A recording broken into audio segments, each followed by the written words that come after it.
Hi, and welcome back to Wellness with Wandia.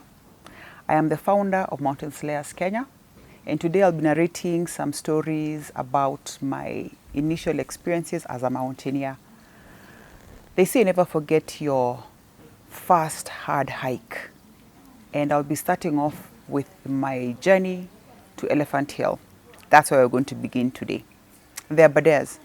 And remember, this is after having successfully hiked for over 2 years to different destinations around Nairobi, the greater Nairobi, as I would say. And this particular day, we decided to go and figure out what Elephant Hill was. Allow me to remind you that I really am the founder of Mountain Slayers Kenya, and I'm the expedition leader. That being said, when I went to Elephant Hill, I did not know what lay in wait for me. The Aberdares is one of the most challenging places that you can hike within Kenya. One, because of the altitude, and two, because of the terrain. So for me, as usual, I packed what I thought would be relevant and necessary for this particular hike. And let me take you back so that you also understand that you don't always begin with a full set of what hiking gear is. Back in the day, I used to hike in tights. I had my lovely high-tech hiking boots. I had a laptop bag, and my bottles of water would go into my bag, and my rain gear as well. So off we went. We were a group of about 20 people, and there we were. For those who have never gone to Elephant Hill, the first 2 hours are spent walking to what is called the starting point. Back in the day, there was no signpost indicating that it was a starting point, so we had no idea. But for the first 2 hours, we were just walking, and we could see the imposing elephant silhouette in the distance, knowing that's where we were approaching. So for 2 hours, we walked, and we got ourselves at the bamboo gate. What you have now as the bamboo gate is a very wide path. Back then, it was a very narrow trail that we were on. So it was a lot of bushwhacking, hanging on to the bamboo stalks as we made our way to what's known as the point of despair. On this particular trip, I was somewhere at the back and just trying to herd the people along together. It took us a long time to get to that point of despair. And again, because I've said what it is that I was wearing, you can only imagine what the rest of the people that I was with were also wearing. On this particular Saturday, there was the Mountain Slayers group there, and another group which shall remain unnamed. And the interesting thing about this other group is that they had an interesting mix of people. Some of them who had just turned up from a long night out and dressed in those clothes for the previous night out. So we checked them out and we said, hey, very brave souls, but you know what, you guys have signed up for this, twende kazi. So I moved on with my mountain slayers to the point of despair. It took everything in me, and the people who were able to get there, it took out everything that we had. That is the first place where we had our first casualties. Casualties where people said, this for me is enough. From here, I am going back. And I said, okay, fair enough. Since we had enough guides with us, those who called this their summit, we left them there and proceeded. Unbeknown to us, the hardest part was not the bamboo trail, but from that point to what is now known as the tail.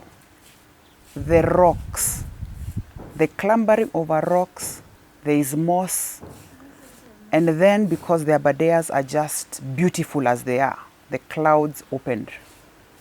Rain, it started raining, torrential rain. Another maybe 6 of us were able to get to that point, and this then claimed a few other casualties. At this point in time, my physical body has taken a thorough beating. Now let me tell you, that was not the hardest part for me. My emotional state, I was I was empty. On this particular trip, I had a cousin of mine who had joined and signed up. And I was telling her, you know what, I'm good, we're reaching at this point. Let me just call this my Elephant Hill Summit and turn back. And she was like, no.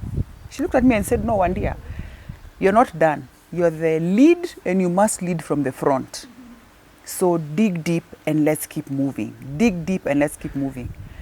Her asking me to dig deep, let me tell you, Watergate, I started crying. That is the point where the waterworks came out. And my goodness, I bawled. But she still didn't relent. She said, that's okay. Now I'll have something to eat and we continue moving. We had an advanced team that had been able to move ahead with one of the rangers. And there were about 3 of them. And we could see them that they were making good progress as they proceeded towards the summit. It took everything within me to wipe the tears, eat a few of my biscuits. Because those days we used to carry things like biscuits in our hiking bags. We don't do that anymore. Had my biscuits, wiped the snot off my nose, and continued walking.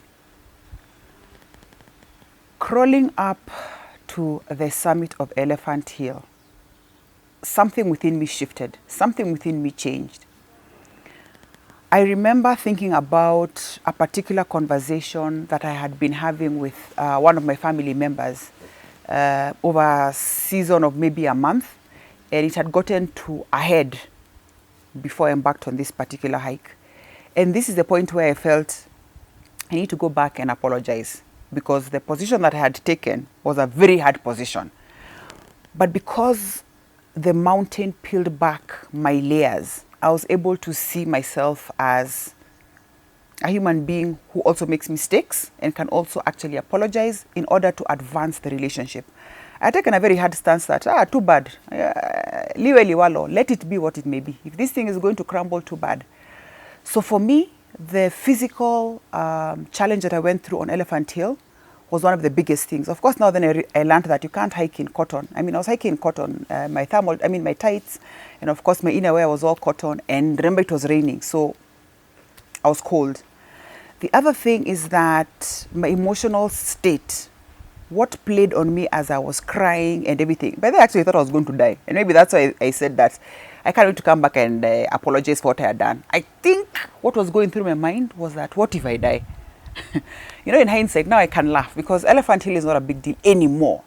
But the reason why I'm sharing this story is just to let you know and encourage you that to every success you see or you imagine you see, there's always a beginning. And for me, this was it on the Elephant Hill. I got there, summited, got back, and did it make me think about stopping to hike? Yes, I was coming down and slithering in the bamboo, and I thought about quitting. But once I got back to Nairobi and showered and had a meal and slept, the next day I was like, I think I like this thing.